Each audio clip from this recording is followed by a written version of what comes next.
Good morning, everyone. This is the third day of Navratri, and we are still celebrating Mahakali. So, one of the things that I realized when I was thinking about what I said yesterday about my image of Kali being a more loving, tender image with no fangs and no fierceness. Although I know that she can be fierce, that's the image I choose for her.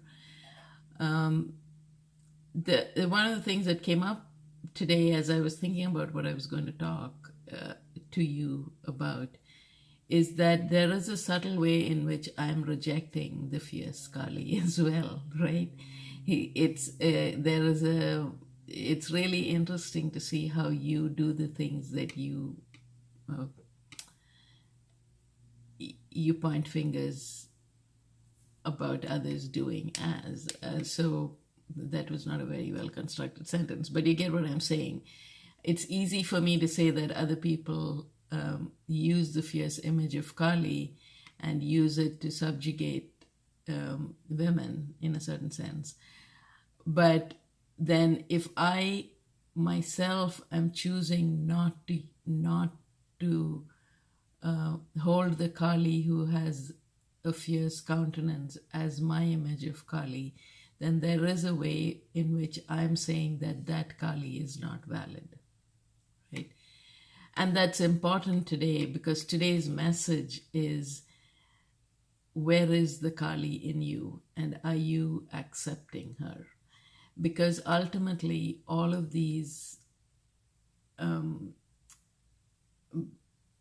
deities that we talk about in Hinduism and Hindu mythology are reflections of your potential energies, right? So I like to say that the reason there are 30 million different types of deities that you can worship in Hinduism is because there is a recognition that different people, first of all, require different manifestations of the God, the source energy. But then there is also the recognition that we have a million different expressions of energy. We are both the fierce Kali and the docile Sita, and the loving, tender Kali who waits on the other side of the hurt to heal you again. So all of those are valid expressions of us. And all of these energies, whether you're talking, I had talked about how the Ganesha that we talk about, the remover of obstacles, is actually you, is within you. So all of the person who creates the obstacles is within you, the person who removes the obstacles is within you. The person seeking transformation is within you, the person who forces the transformation is within you. So these are all aspects of our own energy. These are reflections of God within us that we can choose to activate or not activate, and we can choose to stay in the energy that creates the obstacles and think that it's only an outside Ganesha who removes that obstacles. We can think of the transformation that we seek to be something that only an outside force, like a Mahakali in her full fierceness and a warrior phase, can pull us through, or we can recognize that power is actually within us. So the message today for you and for me is that the Kali is within you. And where is that Kali? Are you willing to accept both the fierce Kali and the tender Kali? Are you willing to be the fierce one when you need to be? And are you willing to be the tender, loving, yet firm Kali when you need to be. Are you willing to recognize both those aspects of you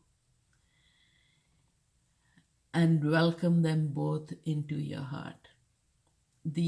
I'm also a life coach, and the sort of basic principle that I want to teach, I seek to teach, is a complete radical, I like to call it radical self-acceptance.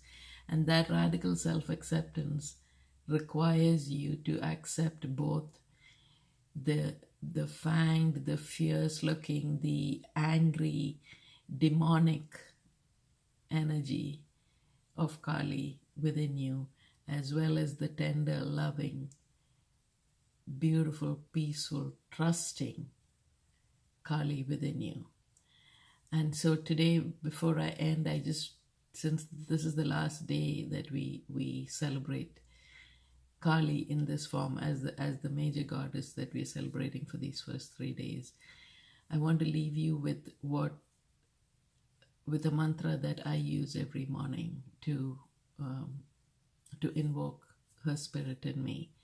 And that is Om Krim Mahakalikaye Namaha. Om Krim Mahakalikaye Namaha. Om Krim Mahakalikaye Namaha. May she help you and take you to the heights that you're meant to go to. God bless.